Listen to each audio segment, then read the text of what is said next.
Hey everyone, and thank you for joining Rhim Consulting, where we put an emphasis on putting people first. We have our very first podcast today and our very first guest, Dr. Jen Collins. Dr. Jen Collins is an amazing licensed clinical psychologist. She has 12 years experience at the doctoral level and 19 years postmasters. She recently launched a private practice in telepsychology under ebb and flow counseling and coaching, and that's geared towards high achieving, busy professionals struggling to maintain a healthy work life flow. She's licensed in PA and has the authority to practice across the country in PSI-packed states. I hope I got that right, Dr. Collins. And I'm going to ask her to just do a little bit of introduction of herself so that the audience can have a feel for who she is, what she does, and what she brings to the table. Then we'll get into a few questions, and then we'll let Dr. Collins talk a little bit about her business as well as we look to this journey for podcasting, people first. Welcome, Dr. Collins. Thank you for joining us today. Thank you. Can Good you hear us afternoon. okay? Thanks for having me, T. Yeah, great. Yes. Can you can you hear me okay? I can. Yeah. So tell us a little bit about you and what you do and your business and your next journey. Sure. Well, you did a great job introducing Thank me, and you. I got the main points of me, but I'll just also add, I've been a clinical psychologist for 12 years now, and about 3 or 4 years ago is when I stepped more into a leadership role as the chief well-being officer for a health system. And then since then, as you mentioned, I decided to launch my own business and start a private telepsychology practice. So that's my new leadership gig, is being a small business owner. So happy to be here. Nice. Thank you so much. So one of the premises we have around PD Rum Consulting, and as you know, this is a new launch for me as well. So I'm very excited. My first podcast, my first launch. It's all new and I'm loving the journey so far. We wanted to get to a place where, from an organizational perspective, from a business perspective, from a people perspective, we're getting back to putting our emphasis on the people versus the work. The work's going to get done if we take care of the people. And that's the premise I've lived by pretty much all my life and thought that I would just turn it into a business. So first and foremost, again, I appreciate you being here. Thank you. And we're just going to go through 5 questions. Um, and then just, we'll have a little bit of dialogue. If anything comes up that's kind of like anecdotal, we can just run with it if you're okay with that. Okay, so Absolutely. my first question, what prompted you to enter the realm of leadership? Yeah, so I was in the same job for the same organization for 10 years, and it was going really well, and I really liked where I worked, and I was starting to get a little antsy, feeling a little kind of stagnant, maybe even a little burned out with the type of work I was doing day in and day out. And right around that, it was like the 10-year itch for me. I don't It's probably different for everybody, but I lasted Okay. 10 years without having too much of an itch to do something different. But around Uh-huh. that time, I saw a post for this new position called Chief Wellbeing Officer. And I knew that well-being was becoming more and more important for companies across the country of all different types, not just healthcare. Absolutely. And as I read the description and looking at, this would be a leadership role supporting the well-being of my colleagues in medicine, I thought, my goodness, that sounds exactly like what I would, be really good at as a psychologist, and, personally my skill set. And so I decided to apply, rigorous interview process, and ended up being one of the final candidate, and accepted it. And I was just so thrilled to be in that role. And I was in that role for over 3 years. And that actually gave me the confidence to try this small business world, and be my own boss and start something totally new. I don't think I would have taken that risk and had the confidence to do that had I not stepped into the leadership role at the health system. Amazing. And I will tell you in the audience transparently, I had the opportunity to sit in on that interview and I was so privileged. But I can tell you when you left the room, we were like, done, done, done, done. Yeah. We were like, That this is a means the world no-brainer. to me. I Yeah. So Yeah, we were like, I knew you a little yeah, bit that's it. before that, but I remembered seeing you on that panel and thinking, I hope she picks me. Yeah, yeah, you interviewed very well. So yeah, yes, it was a great experience. So, who are your leader heroes? And tell me why they're your leader heroes. Yeah, so I thought of two. I thought it was important to have like a real life one that I actually got a chance to work under and with, and then more of an aspirational leader. So I'll speak to both. My real life one was a male physician that I got the chance to work for a few years. And what I really liked about him was that he was really big on empowering women in leadership. He said, "There's too many white males like me in leadership. We need more women." And I loved Can you that turn he that was really microphone open up? and transparent. I know, right? He was so transparent about that. And he's like, "I don't want to see another white male next to me. I want, women. I want to empower them." And he saw something in me for this role and believed in me from the start. And just was my cheerleader all throughout my time as the chief wellbeing officer. And he has since retired, which was another reason that I was ready for a transition, because I couldn't imagine anybody else kind of being the same mentor to me that he was in that role. So, and then I also just appreciated that he was very good about intentional recognition and appreciation. Like I felt like I was doing a good job every time I interacted with him because of the way he made me feel. So that was a fantastic experience, and one that I take with me now when I mentor others. And And then it my really is aspirational, something. oh, oh, go ahead. Sorry. No, I was going to say, it really is something how just that people portion, we keep getting to the task, but when we get back to the core of it all, it's really about the people. And once we get there, it's like we have a safe landing place where we can create psychological safety for someone and mentor them up. And that thing sticks with people. That's the thing that sticks. That's one of the priorities of why we got to TD Rhim Consulting, because we got to get back to the people. We're missing the mark nationally, probably globally. We're missing the mark. And so I think the pandemic Absolutely. has helped a lot for people to start really refocusing their efforts on the things that are really, truly priority. Yeah. So I cut you off. I apologize. Go ahead. Here's your second part. No, that's okay. No, thanks for that.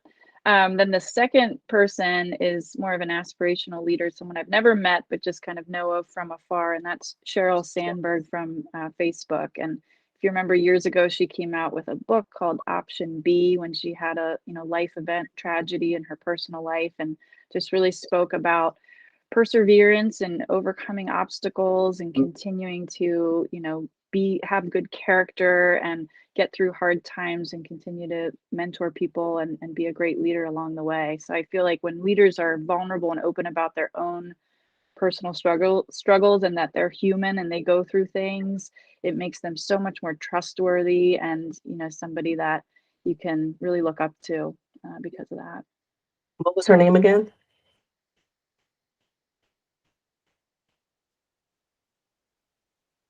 Oh, we're a little Sheryl frozen. Sandberg. Sandberg. Okay. Okay. Okay, yeah, I'm gonna look that up because I remember when you said Cheryl, I thought about Cheryl Ecton is one of the people that I look up to, and she's in the National Association for Women Business Owners, and her last name is Ecton, and I was like, I wonder if that's her. I'm gonna look her up and see if that's her, but that's pretty cool. Yes. Okay, so we're doing great. We're doing great on time. We got about another 15 minutes, and question number three, ready? Okay, what do Mhm. you find most beneficial to your continued growth as a leader? What do you find most beneficial to your continued growth? Yeah, I mean, I adore the name of your podcast, People First, because that is absolutely number one to me. I mean, I'm a psychologist at heart through and through, and my whole thing is getting to know people, learning about them, learning how they tick, learning what makes them better, learning how they like to be valued and appreciated. So anytime I work with someone or someone works for me, I take the time to really get to know who they are and what they need to thrive. So that's incredibly important to me, and something that I'll do no matter if you're collaborating with me or we're just doing a podcast Yeah. together, or you're an employee of mine, I will always Mhm. take time to get to know you. That's huge, and people are drawn to that. I mean, I know personally, I've been drawn to your personality ever since we worked together, so you were always one of the leaders that comes to mind when I'm like, when we think about people, taking care of people, I absolutely think of you. You're absolutely in the top 5. So, yeah, I appreciate you. Yeah, I Thank you appreciate so you. much. Okay, next Same right question. back at you. Thank you. Thank you. What's one memorable leadership lesson that you're willing to share with our audience? The one that makes you say, I will never do that again, or I'm always going to continue to do that. Yeah, this is a hard one. Do I've really only been in leadership for 3 to 5 years, so hmm I'm kind of a newer leader, but there's one that stands out, and I think it sort of speaks to what we were just talking about, which is that I do value having an approachable, likable personality. That's one of the strengths that I know that I bring to the table. I learned though that I I can't get everyone to like me. I can't force a person with a difficult personality to collaborate in the way that I think is best. If they don't if they are not influenced by my likability and my sort of ability to remain calm and collaborate, and they have their own view of things, I'm not going to be able to change that, and that's okay. I'm not going to win every battle, and I can just kind of not take it personally and just say, you know what, that was just somebody that I was not able to work well with, and there's going to Yeah, be those that come up in the future as well. absolutely. Yeah, and I think over time too, I mean, what I've learned in some of my areas from a leadership perspective is when we get beyond the personal part of it and we're just focused on the leadership and the people development, you find that the different personalities and the diversity that comes into play are the things that make the team stronger. So probably down the line, you figure out, how do I navigate this personality that seems to be a rub? How do I navigate that into the benefit of the masses? And sometimes you just have to say, you know what, I got nothing. And sometimes you're like, oh, this is where that personality fits. This is how it's going to help us shore up, you know, being more well-rounded. I mean, so there's benefit, and sometimes the benefit is you find a fit, and sometimes the benefit is you realize it's an opportunity that you don't want to really touch. So, Right. so yeah, kudos, kudos. That was excellent. Thank you. Thank Next you. question. What advice do you have for new or potential leaders? Yeah, I would say that be impeccable with your words. That's one of the 4 agreements from a book by Don Miguel. I want to make sure I get his name right. Don Miguel Ruiz. It's called The 4 Agreements. And be impeccable with your word is his number one. And I think that's so important in these times where we're emailing, we're texting, we're on the phone, we're on a video chat, or we're in person, and everything that we say or write is going straight to somebody's heart, right? So Absolutely. whatever you're trying to get across, just really take into account that someone's emotions, thoughts are tied to your words. You are their mentor, you're in a leadership role, so you need to make sure that you're saying things in a way that is going to land well for them, even if it is a Mhm. difficult conversation or whatever, that you need to be respectful and mindful of their Yeah. feelings. And if you go wrong, which happens, own Yeah. it, you Yeah. know, Know that. own that abrupt text, or that, Mhm. quick email where you didn't put all your thoughts down well enough or whatever. Hey, Completely I'm sorry, I agree. should have taken more time to explain to you where I was coming from or what I need from you, or whatever. But that kind of communication, with knowing that everything you say and do, you are a mentor, and people are viewing you as someone that Mhm. they respect, and you should act in that way at all times. Even when you don't get it right, which I love, and that's the authentic piece that we talk about, in my business, like, just be authentic. You know, people are tired of fluff. If you get it wrong, everybody knows you got it wrong. Just own it, fix it, and then move on. You know what I mean? And that makes you a Absolutely. more approachable leader. It makes people who are contemplating leadership determine whether or not they want to follow you. So one thing I do know is people who are looking to be leaders, they can tell you what a leader should look like and what a leader shouldn't look like. Even when they don't have the textbook definitions, they can tell you what they will do as a leader and what they won't do as a leader. And a lot of times that's based on what they've observed. And it's so true. Yeah, yeah. You gotta walk the talk. You gotta walk the talk and own it when it's not right. Absolutely. Yeah, pretty cool. Absolutely. Okay, we have a few minutes left, and I want to give you the platform to really talk about this new exciting venture and give us some ways to get in connection with you and tell us about your business and all things Dr. Collins moving forward. Let's go. Sure. So as I said, my mentor retired, and I felt like it was a time for change for me too. And so Hmm. private practice has been something I've wanted to do probably throughout my career, but just didn't have the, I don't know, reason or motivation to jump and take the leap until earlier this fall. I thought, you know what, why don't I look into it? I see people around me in private practice, and I know that I can do it too. So this month, actually, I have launched Ebb and Flow Counseling and Coaching. And what it is me as a clinical psychologist and me as a chief well-being officer coming together as one to help busy professionals who struggle with work-life balance. I'm a mom of twins. I Right. know. I'm a busy professional myself. I know that it's a challenge to balance all the things, especially for women. So, Hmm. I'm here to help people that struggle with that.